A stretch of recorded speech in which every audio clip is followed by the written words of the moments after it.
Mae bawb, gobeithio bod chi gyd yn iawn wrthos yma to. Diolch yn gyntaf am eich holiaduron chi wrthos diwetha, yn enwedig i'r rheini lwyddodd i'w creu nhw ar ffôns. Roedd ni athrawon yn meddwl bod nhw'n wych. Oedd na gwestiynu effeithiol tu hwnt, oedd na lwyth o luniau hefyd, o'n ni wrth yn boddau ni darllen nhw, a ni'n edrych ymlaen at weld eich ymatebion chi. Felly, gnewch yn siŵr bod chi'n parhau i rannu fel mwyn cael gymaint o atebion a gallwch chi. Na'r wrthos hon, y dasg yn thema, yw creu PowerPoint. PowerPoint am berson enwog o Gymru. Na, mae croeso chi ddewis unrhyw un chi eisiau o'r byd chwaraeon, o'r byd cerddoriaeth. Mae yna hefyd opsiwn o ddewis Cyffin Williams. Mwyn rhoi bach o help llaw i chi wrthos hon, ni wedi rhoi taflen wybodaeth i chi sy'n ddwyieithog a sy'n llawn ffeithiau am Cyffin Williams. O'r un drefn fyddai, chi'n defnyddio'r wybodaeth i greu y PowerPoint. Felly, yr un drefn ag wrthos diwethaf, chi'n mewn gofnodi i Office 365.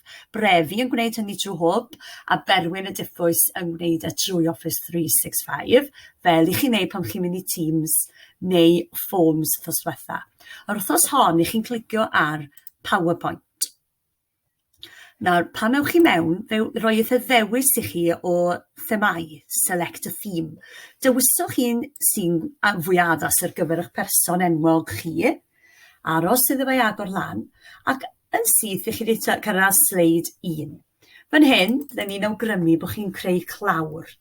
Felly, eisiau enw pwy bynnag i chi'n gwneud y cyflwyniad amdano, a'ch enw chi hefyd. Felly, fan hyn, roi ni yn dod. Felly, unwaith fi'n hapus gyda hwnnw, fi'n credu felly bod eisiau llun yna hefyd. Felly mae gyda fi deitl a is-deitl, wy eisiau llun. Felly cliciwch ar Insert, a cliciwch ar Pictures, a wedyn mynd lawr i Bing Pictures, mwyn i ni gael lluniau o'r we. Cliciwch ni, teipau mewn fan hyn yr enw, a gobeithio bod yna ddewis, dyma Sir Cyffin Williams fan hyn, clicio ar Insert, a fe ddeitha mewn i'r sleid.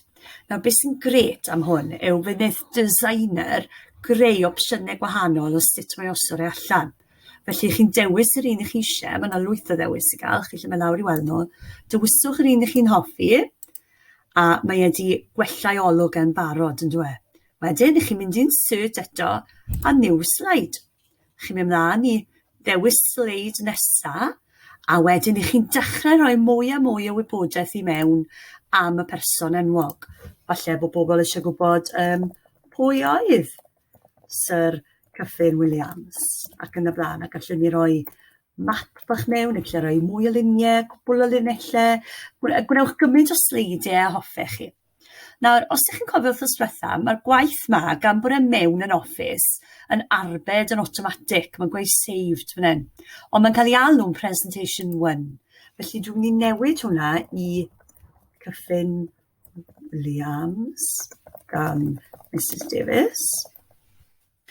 A dyle yr enw nawr fod yn fwy addas, fel bod fi'n lle ffindio fe nes ymlaen.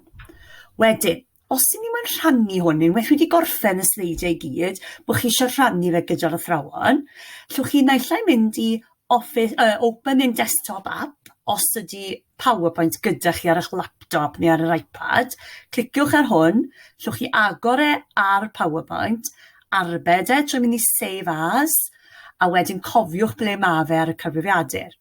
Neu, os nad os ydych chi PowerPoint ar y laptop neu ar yr iPad, ewch i File a Download As, a llwch chi arbed e fel copi PDF.